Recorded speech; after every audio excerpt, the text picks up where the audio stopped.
Boa noite a todos. Muita paz. Que Jesus possa luarizar os nossos corações, nos envolvendo na sua ternura e no seu amor. E que ao retornarmos para os nossos lares, nós possamos para lá levar as benesses que a espiritualidade já semeia aqui nesse nosso ambiente de trabalho e de oração. É uma alegria muito grande estar aqui nessa casa pela primeira vez, vindo direto de Recife para participar desse mês espírita promovido pela FEDEF. Então eu trago para vocês um abraço bem quentinho lá do Nordeste, com cheirinho de cuscuz e tapioca. Eu imagino que todos já tenham jantado, né? Por isso eu estou fazendo a brincadeira. Então eu trago um abraço caloroso dos nossos irmãos nordestinos, embora sendo paulista, nós estamos radicados naquelas terras há 6 anos. É com muita alegria e emoção que nós estamos aqui e reencontramos muitos amigos. Em 1939, quando a Alemanha invadiu a Polônia pelo sul daquele país, o psiquiatra austríaco Viktor Frankl não imaginava que dali a um tempo a sua vida viraria uma saga e ele experimentaria, sem dúvida alguma, toda a espécie de sofrimento, já que fora levado prisioneiro para o campo de concentração de Auschwitz. Viktor Frankl experimentou toda sorte de humilhação. Passou fome, adoeceu, e diante de tanta dor, de tantas dificuldades, de tanto sofrimento, de tantas lágrimas que o psiquiatra austríaco experimentava no campo de concentração de Auschwitz, ele se indagava qual era o sentido da vida. Porque ele, sendo uma pessoa de comportamento probo e reto, estava agora mergulhado num cárcere, onde experimentava e vivenciava situações das mais abjetas. A humilhação humana nos campos de concentração chegava ao extremo, e toda sorte de dor física e dor na alma eram experimentadas por aqueles que eram considerados pelo Terceiro Reich como uma raça inferior. Muitos sucumbiram às câmeras de gases, ao trabalho forçado, foram flagelados fisicamente e não suportaram a dor. Outros, embora fossem submetidos a toda sorte de dor e dificuldades, permaneciam vivos. E o jovem psiquiatra, àquela época, se indagava, mas o que é que motiva essas pessoas? O que é que a vida para essas pessoas tem de especial significado para que elas possam se manter firmes, mesmo ante o flagelo do castigo físico e o flagelo, não é, do sofrimento emocional, psíquico. Fazendo uma breve pausa nessa nossa abordagem sobre a vida de Viktor Frankl, trazendo para os nossos dias, nós observamos hoje que a miséria que a humanidade experimenta é justamente essa falta de sentido para a vida. Porque a grande parte dos homens acredita e fundamenta o seu viver apenas nas coisas que os olhos podem contemplar. As pessoas erguem os seus edifícios de expectativas e de felicidade justamente sobre aqueles tesouros que os ladrões roubam e a ferrugem consome. E retornando agora para o campo de concentração em Auschwitz, o que poderia existir dentro de um campo de concentração que pudesse nutrir de esperança, que pudesse dar sentido à vida de tantos prisioneiros? Realmente, As observações do psiquiatra austríaco, depois que ele foi liberto pelos aliados, ele narra no brilhante livro Em Busca de Sentido. E ali ele vai contando, narrando, desde o instante em que ele adentra o campo de concentração e toda a sorte de sofrimento, as dificuldades para dormir, a sujeira, andando defecado por dias e dias, andando urinado por dias e dias, um homem de grande cultura, um psiquiatra conceituado, estava ali subjugado, como um animal qualquer, atirado à vala das misérias humanas, porque tinha a condição de judeu. Mas assim que ele experimentou e ganhou a liberdade, ele descobriu um sentido para a sua vida.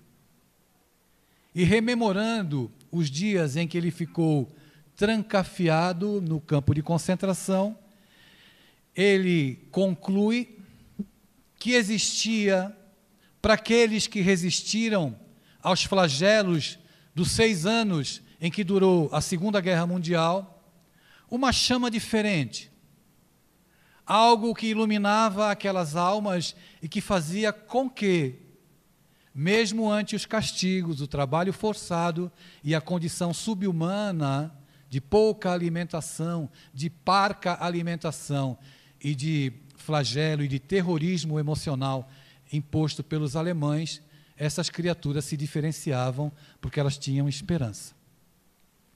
Essas criaturas se diferenciavam porque elas conseguiam enxergar naquele lodo no qual estavam mergulhadas a possibilidade de medrar um único lírio, uma única flor, que se chamava esperança. O livro Em Busca de um Sentido, certamente, é um medicamento indicado para as pessoas que se encontram em processo depressivo, ou aquelas que experimentam melancolia e não conseguem enxergar sentido para a própria vida. Nós chegamos à Terra partindo de um país distante, ou, se preferirem, de uma outra dimensão, e chegamos aqui como viajantes. Nós não somos daqui, estamos passando por aqui. Mas a viagem da vida na Terra, ela é fascinante. Ela é inebriante. E à medida que nós vamos experimentando tudo aquilo que se pode vivenciar de gozos, de felicidade proporcionada pela vida material, nós acabamos nos embriagando. E acabamos, de certa forma, perdendo o sentido real do que nos trouxe até a Terra, para que pudéssemos empreender essa viagem. A vida é uma viagem que nos chama a experimentar tudo o que esse planeta escola nos oferece. O nosso corpo nos proporciona prazeres múltiplos e, embriagados pelas ilusões do mundo, nós vamos aqui tecendo as nossas construções, acreditando que viemos aqui para ficar. E mesmo que a morte visite o seio da nossa família, o contexto social no qual nós nos movimentamos, o setor de trabalho onde nós nos dedicamos, muitas vezes por largos anos, mesmo que a morte bata na porta desses nossos relacionamentos interpessoais, a gente sofre no começo, não é? Sente aquele baque ao ver um ente querido partir, mas logo depois nós voltamos a nos embriagar de novo, voltamos a viver como se não tivéssemos bússola, como se não tivéssemos norte, como se nós não tivéssemos um sentido para a nossa vida. Ocorre que nós podemos até ter um sentido. E eu acredito até que a maioria das pessoas tenha um sentido. Alguns têm sentido de um sucesso profissional. Outros buscam trazer um sentido para a sua vida da fama. Outros trazem o sentido das conquistas efêmeras, aquelas que fazem com que experimentemos as glórias humanas, todavia são efêmeras, fugazes e passageiras. Nós podemos ter um sentido, e nós temos. Todavia, nós precisamos nos indagar se o nosso sentido se coaduna com o propósito de Deus para as nossas vidas. E aí, a gente entra em outro campo, é muito diferente o sentido que eu quero dar para a minha vida do propósito que Deus tem para a minha vida. E nós podemos aqui comentar e discorrer sobre muitos personagens, principalmente da história do cristianismo, que tinham um sentido para a sua vida, mas Deus, em determinado momento, apresentou-lhes um propósito. Às vezes nós damos um sentido e experimentamos aquele vazio existencial e não sabemos lidar quando a dor bate na porta da nossa casa ou adentra a nossa sala. O sentido que escolhemos para a nossa vida acaba nos proporcionando um vazio e um horizonte que não nos apresenta nenhuma possibilidade para que a gente enfrente as dores, as adversidades e os reveses que a vida na terra invariavelmente propõe para cada um de nós. Nós podemos citar, por exemplo, Maria de Magdala, que tinha um sentido para a sua vida. Qual era o sentido da vida dela? Era vender ilusões, era experimentar os prazeres humanos. Mas aquele sentido que ela empreendia e dava para a vida dela, não saciava o espírito. Ela podia viver uma vida faustosa, de gozos e prazeres, de riquezas proporcionadas pela ilusão que ela vendia, pelos prazeres fugazes que ela proporcionava aos homens que buscavam a sua beleza e os seus encantamentos, de mulher, de muitos encantamentos. Mas nada disso fazia com que a sua alma se sentisse plena e feliz. Ou seja, ela tinha um sentido, mas ela não experimentava um propósito de Deus na vida dela. Mas depois de experimentar muita sede, mas muita sede mesmo, e falando em sede, eu tenho certeza que todos nós que estamos reunidos aqui essa noite, estamos com sede. Porque nós andamos nos embriagando de água salgada. Falando em sede, eu vou até beber água. Veja, ela me lembrou, né? A mente já. Como eu sou de Recife, né? Ela disse que eu sou de Recife, não foi, pessoal? Ela disse isso? Vocês podem responder, os desencarnados já responderam. Ela falou, não falou que eu sou de Recife? Não falou? Falou, não falou? Ela falou, ele é de São Paulo e hoje mora em Recife. Falou ou não falou? Que bom, agora os encarnados responderam. Pensei que estava aqui mediunizado, ouvindo só os desencarnados. Como eu vim de Recife, a palestra vai até meia-noite, tá certo? Ok? Então, é muito diferente a nossa concepção de vida daquilo que a divindade tem como propósito para nós. E Maria de Magdala só pôde encontrar o propósito de Deus para a vida dela depois de muitas lágrimas, de se desidratar, não é? De tanto choro e de tantas lágrimas, e encontrar o divino pastor, aquele que traz a água para nós, que dá saciedade espiritual para qualquer criatura. Essa é uma das personagens. Uma outra história muito interessante ocorreu quando o trem deslocava-se de Bombaim para Calcutá. E todos os dias as pessoas já conheciam, era uma verdadeira saga viajar naquela composição férrea, porque a miséria humana encontrava-se apinhada naqueles vagões. Eram muitas pessoas, o sol e o calor causticante trazia a sede do corpo, mas aquela jovem monja albanesa, sentada em um dos vagões, que a custo ela conseguira um lugar, andava ali compenetrada naquele périplo que ela sempre empreendia entre Bombaim e Calcutá. O calor era grande, as pessoas transpiravam, e em determinado momento ela ouve o som, um barulho oco. Ela já identificava, porque experimentara situações semelhantes em outras oportunidades. Então ela ouve o barulho e volta-se. As pessoas instintivamente afastam-se. Era um corpo que havia caído. Ela levanta-se e caminha, indo até aquela pessoa caída. Aproxima-se e identifica a figura de um homem senil, esquálido. Ela ajoelha-se, coloca a cabeça do homem sob o colo e ele balbucia 2 palavras, dizendo assim: tenho sede.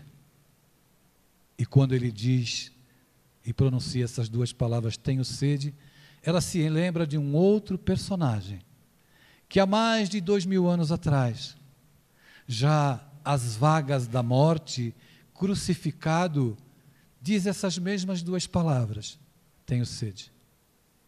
Ela se lembra daquele profeta galileu que pede água, e o soldado romano pega uma esponja, embebe em substância vinagrosa, coloca na ponta da lança e aproxima dos lábios de Jesus. Ela olha para aquele homem esquálido no seu colo, dizendo, tenho sede, e se indaga, ele está com sede há 2000 anos. E o que é que eu tenho feito para saciar a sede dele? Justamente ele, que trouxe um propósito para a vida de todos nós. Mas como crianças, ainda engatinhando na compreensão das verdades espirituais, nós sempre elegemos a queixa. Nós sempre escolhemos um sentido para a nossa vida, um sentido que seja cheio de facilidades, em que eu não tenha que ter trabalho, em que eu não precise empreender esforços para vencer as mazelas que eu carrego dentro de mim, para constituir e edificar dentro de mim verdadeiramente o reino dos céus que esse profeta galileu disse que nós deveríamos edificar. Então, há mais de 2000 anos, nos foi apresentado um propósito, mas nós insistimos em dar um sentido e a direção das facilidades humanas, das coisas que podem nos proporcionar prazer, ou das coisas que nos deem menos trabalho. Rememorando esses personagens, quando me passaram o tema para falar sobre a vida como um desafio, mas como algo apaixonante para se viver, eu fiquei refletindo acerca desses personagens, como Saulo de Tarso, que tinha um sentido. E o sentido de Saulo era fazer cumprir a lei mosaica. Homem fiel, probo, estudioso, de moral ilibada, que tinha um sentido, defender Moisés a qualquer custa, mesmo que para manter a compreensão das pessoas e a respeitabilidade sobre o mosaísmo, não se furtou a fomentar o apedrejamento de um inocente, como Estevão. Mas mal sabia Paulo, mal sabia Saulo, não é? Que depois se tornaria Paulo, que Estevão era o sino de Deus, que tocaria na acústica da alma daquele doutor do Sinédrio, para fazer com que ele despertasse para o propósito que Deus tinha para ele. Ele insistiu em manter o sentido, e não se furtou a perseguir cristãos, a matar outros tantos, a perseguir, levar Estevão à morte, a perseguir Ananias. O que ele não sabia é que às portas de Damasco, ele teria que deixar de lado o sentido, que ele entendia ser o sentido da sua vida, para encontrar o propósito de Deus. E nós hoje aqui reunidos, participando desse mês espírita, que a Federação Espírita do Distrito Federal promove, precisamos nos indagar. Qual é o sentido que eu estou dando na minha vida? E se esse sentido que eu estou dando da minha vida, está alinhado com o propósito de Deus. Nós precisamos refletir, nós precisamos pensar. Qual é o sentido da sua vida? E esse sentido está alinhado com o propósito de Deus? Muitas vezes nós nos iludimos e acreditamos que o propósito de Deus para nossas vidas é nos tornarmos pessoas públicas, conhecidos, ou envergarmos a túnica das grandes missões aqui na Terra. E mal nos damos conta que nós procuramos sentido para a nossa vida fora de casa, quando o propósito de Deus está dentro da nossa casa. Nós procuramos sentido na casa espírita, mas o propósito de Deus está lá em casa, para a gente compreender o nosso filho, para a gente aceitar a nossa família.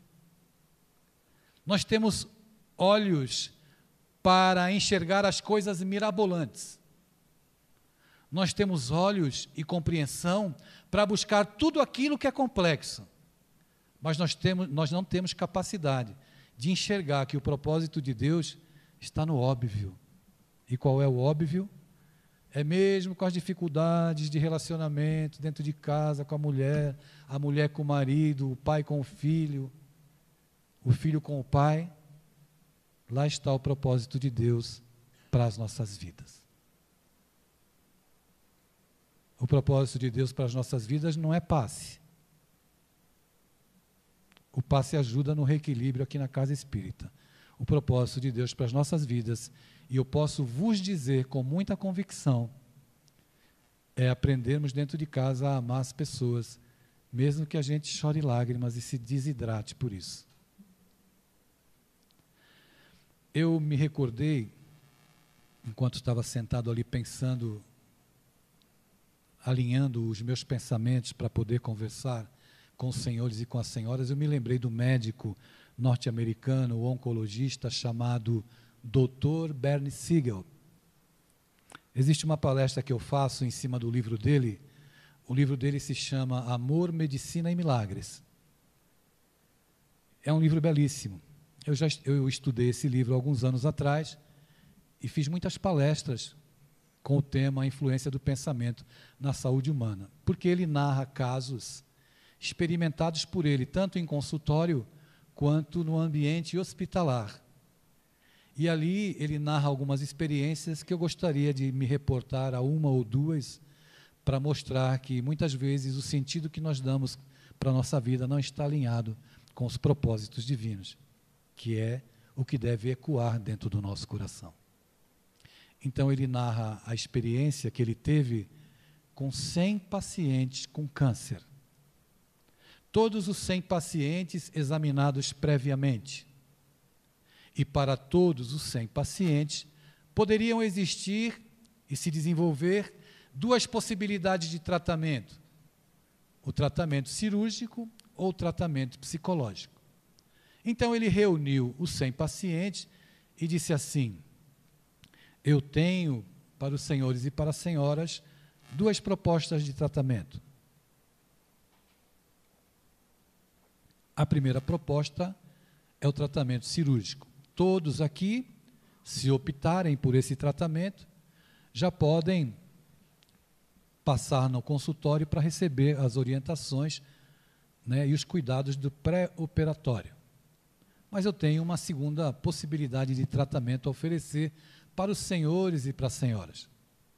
A segunda possibilidade de tratamento é o tratamento psicológico, ou seja, os senhores e as senhoras vão ter que mudar de conduta, vão ter que abandonar os vícios e vão ter que mudar o seu comportamento emocional. É uma segunda possibilidade de tratamento sem intervenção cirúrgica. Mas nós somos assim. Sabe aquela dor de cabeça que dá na segunda-feira à tarde? A dor de cabeça dá na segunda-feira, a gente vai lá na gavetinha ou na caixinha dos remédios e faz o quê? O pessoal está valendo nota para ir para o céu. Faz o quê? Pega um remédio, né? Um comprimido. Toma. A dor de cabeça passa. Aí a gente fica feliz. Aí na quarta-feira a dor de cabeça volta.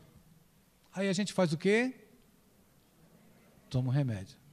A dor de cabeça passa de novo, a gente fica feliz, mas quinta, lá na hora do almoço, na quinta-feira, ela volta de novo.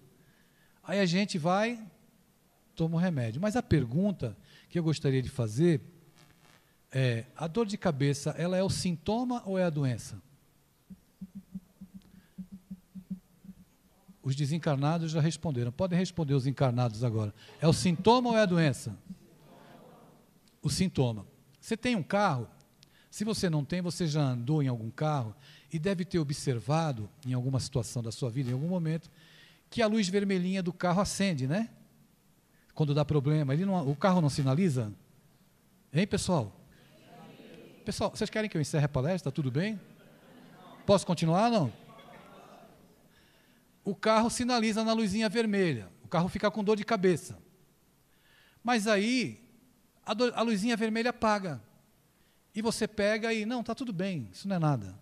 Aí, dali uns dias, a luzinha vermelha pisca de novo.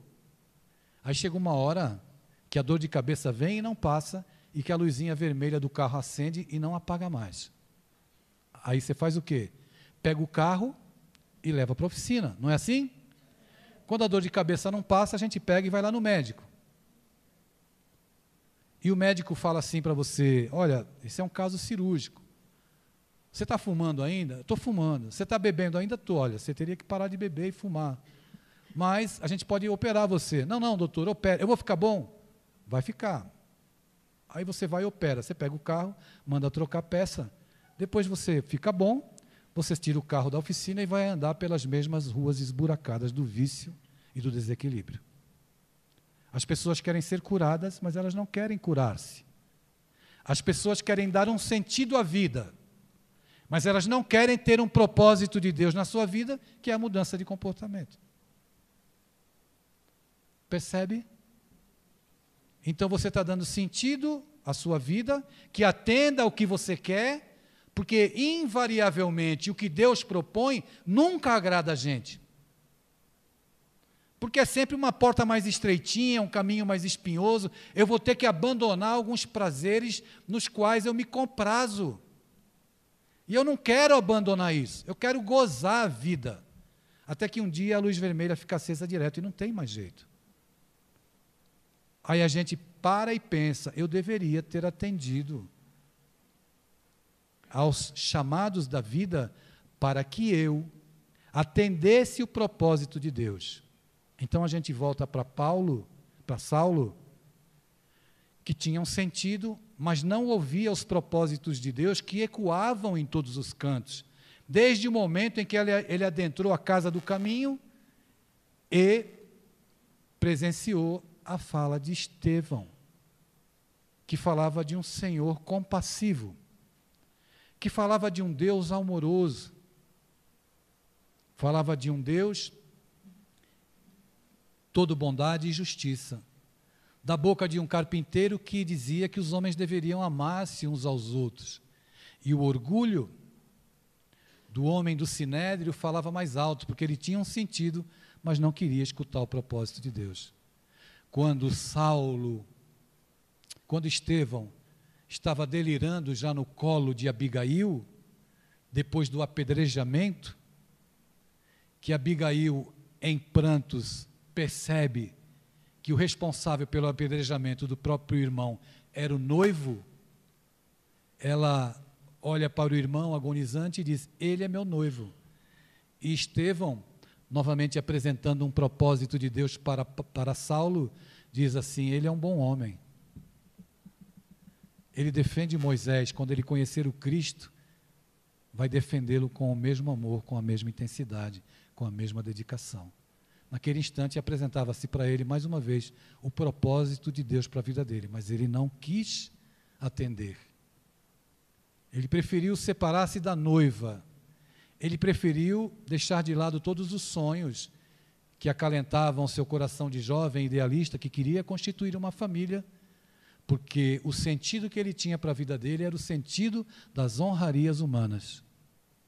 Como é que ele poderia casar com o inimigo que ele mandou apedrejar, que ele arquitetou aquele assassinato.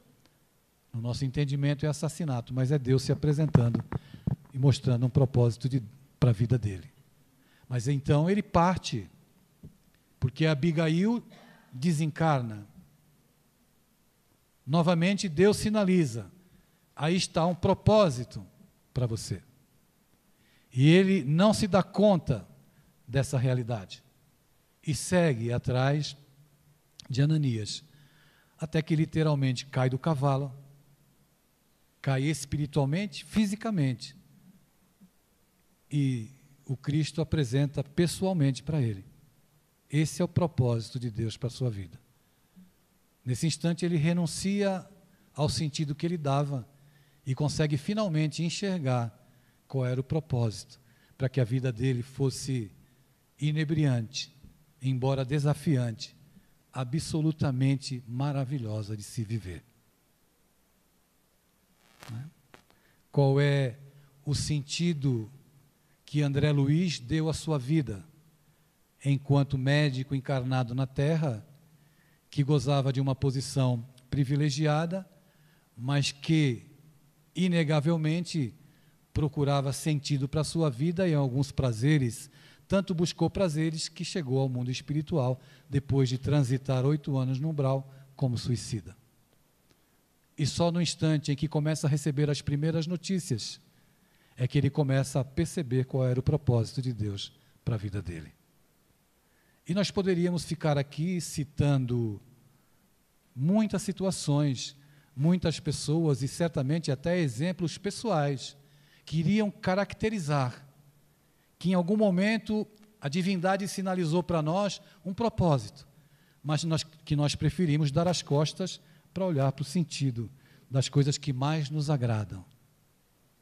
E quando a gente se reúne para conversar, para estudar a doutrina espírita e para falar de um tema sobre a vida, hoje nós somos convidados a refletir qual é o sentido que você está dando para a sua vida e se ele está em sintonia com o propósito que Deus tem para te oferecer.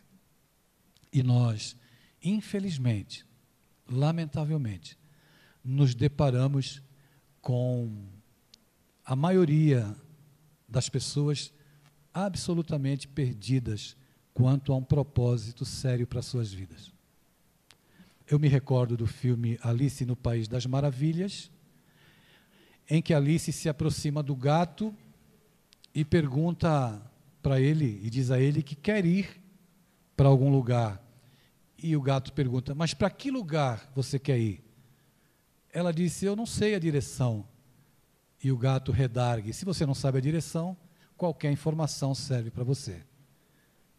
Qual é a direção que você está dando para a sua vida? Qual é o sentido? E esse sentido está coadunado com um propósito sério? Quando eu lancei os meus primeiros livros infantis, me permitam fazer esse comentário, eu tenho 90 livros publicados, né? 15 deles são pela FEB.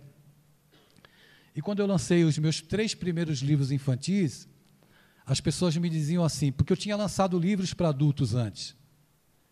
E quando eu lancei os infantis, as pessoas me falavam, mas para que você escreve para criança? Isso não vende. Escreva romances. Eu, por um tempo, imaginava que eu deveria dar esse sentido para a minha vida. Então eu mantive o meu pé firme, muitas vezes, entendendo que eu deveria escrever para os adultos. Sabe por quê?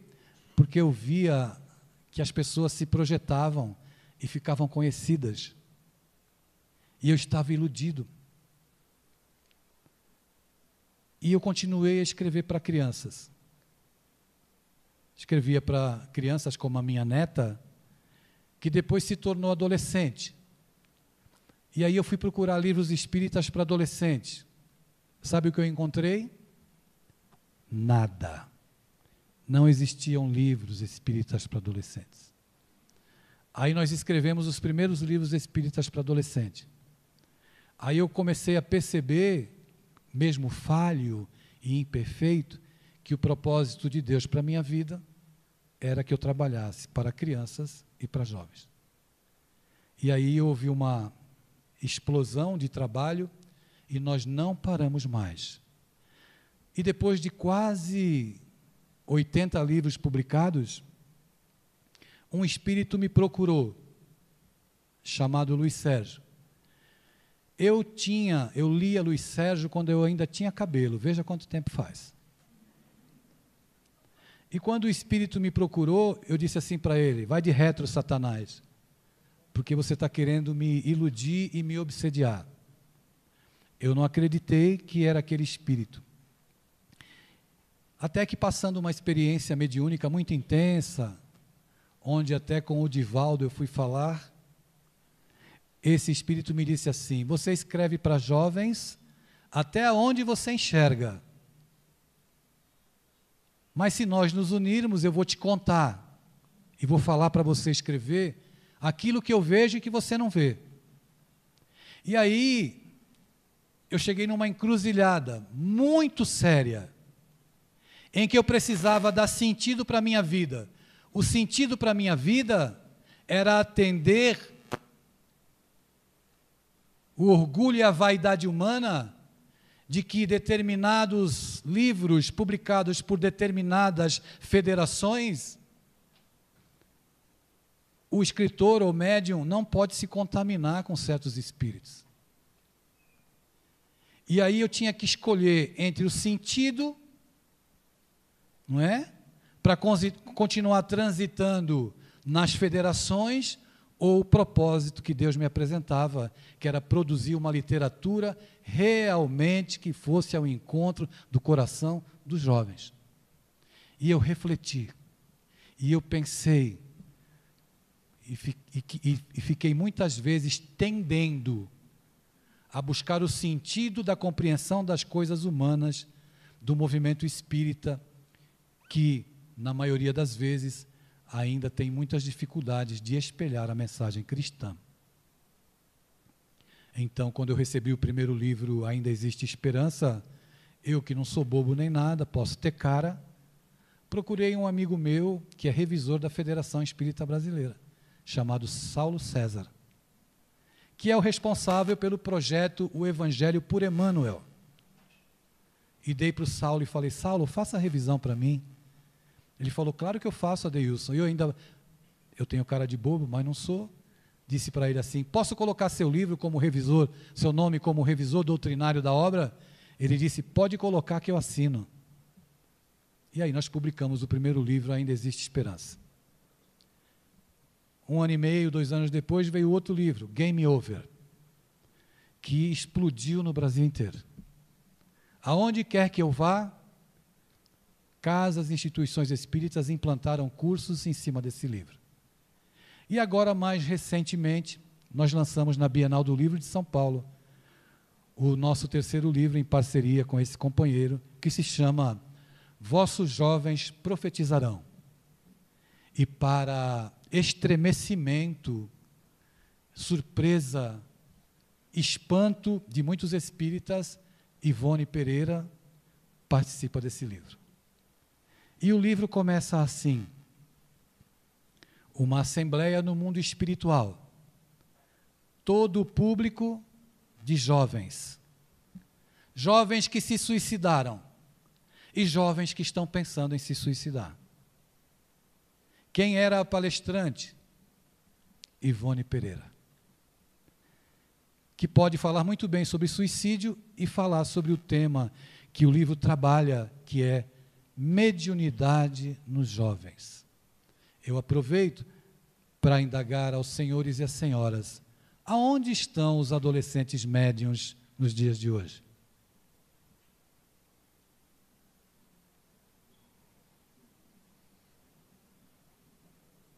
Aonde? Aonde estão as atividades para acolhimento de jovens médiuns? Eu respondo onde eles estão. Eles estão sendo diagnosticados como desequilibrados emocionais. Eles estão se automutilando.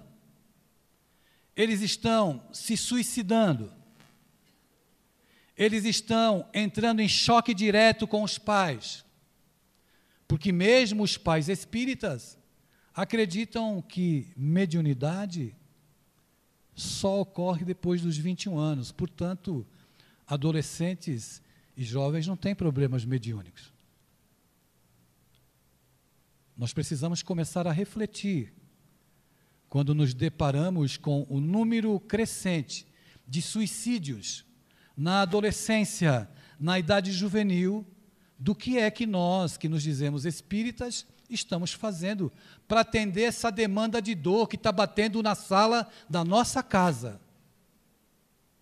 Ou seja, quando um espírito vem e diz, nos alerta, não é? Acerca dos conflitos emocionais que estão ceifando a vida de centenas e centenas de jovens diagnosticados por psiquiatras, por psicólogos, como pessoas conflitadas, com conflitos na área da sexualidade, e nós não estamos atinando para essa urgência e para essa demanda de dor, nós devemos nos indagar.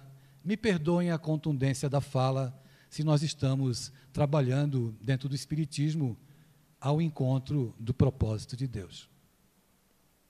Ou se nós estamos apenas dando um sentido para a religião, sentindo que não está indo ao encontro das dores que estão acontecendo nas ruas, nas escolas e dentro das nossas casas. Então, quando me convidam para falar nas escolas aí pelo Brasil, ou nos congressos espíritas, que me pedem para falar com os jovens, eu sempre pergunto, eu falo com os jovens, mas com os pais eu vou falar quando? Porque é dentro de casa que nascem os conflitos. Eu não quero sair, não é, para um tema paralelo, mas a gente precisa ter um olhar bem abrangente sobre os grandes problemas que a nossa sociedade experimenta, principalmente que as nossas crianças vivenciam, que os nossos adolescentes vivenciam, os nossos netos, os nossos filhos, não é? Os filhos dos nossos vizinhos, porque essa é a grande e dolorosa realidade. E nós, espíritas, somos criaturas privilegiadas. Nós estamos com a candeia na mão, mas nós precisamos colocá-la sob o alqueire. Sob o alqueire que ilumine todas as consciências, a criança, o adolescente. Se nós somos reencarnacionistas, e somos, nós deveríamos ter como prioridade a criança e o adolescente. Então, que a gente possa refletir e agradecer a Deus a grande oportunidade dessa viagem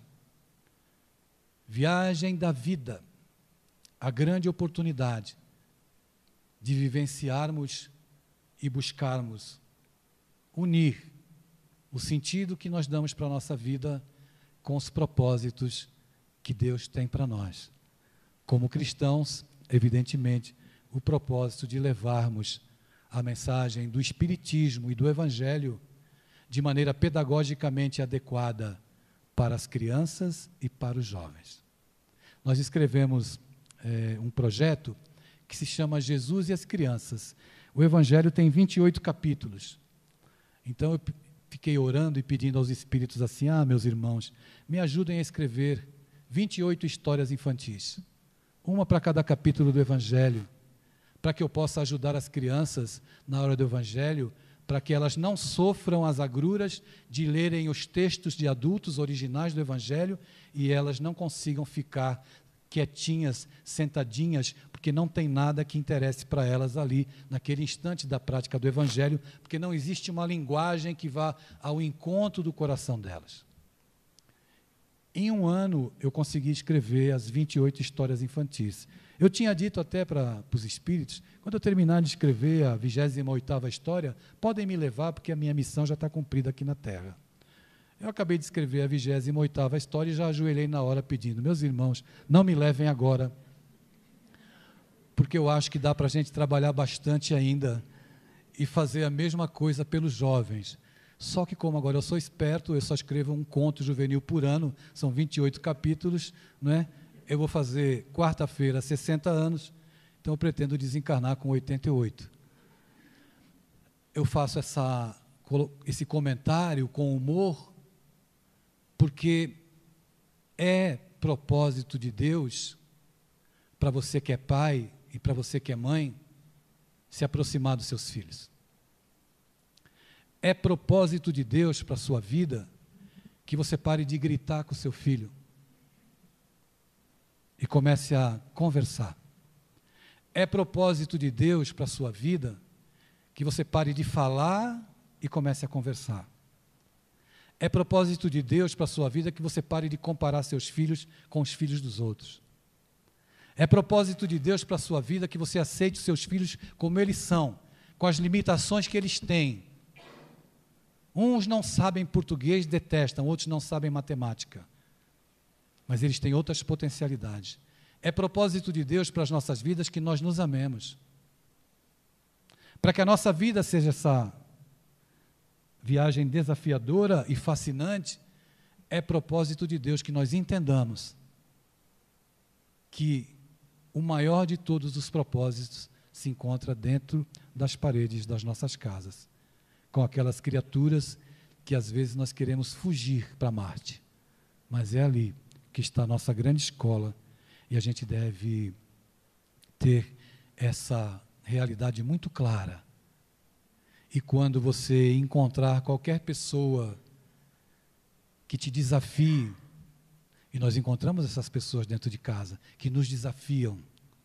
Quando você encontrar alguém que está te desafiando no setor de trabalho, aí a gente silencia um pouquinho as nossas inquietações e reflete com Maria Dolores, que diz assim para nós: um companheiro de lado, triste, agressivo e irritado, causando preocupação.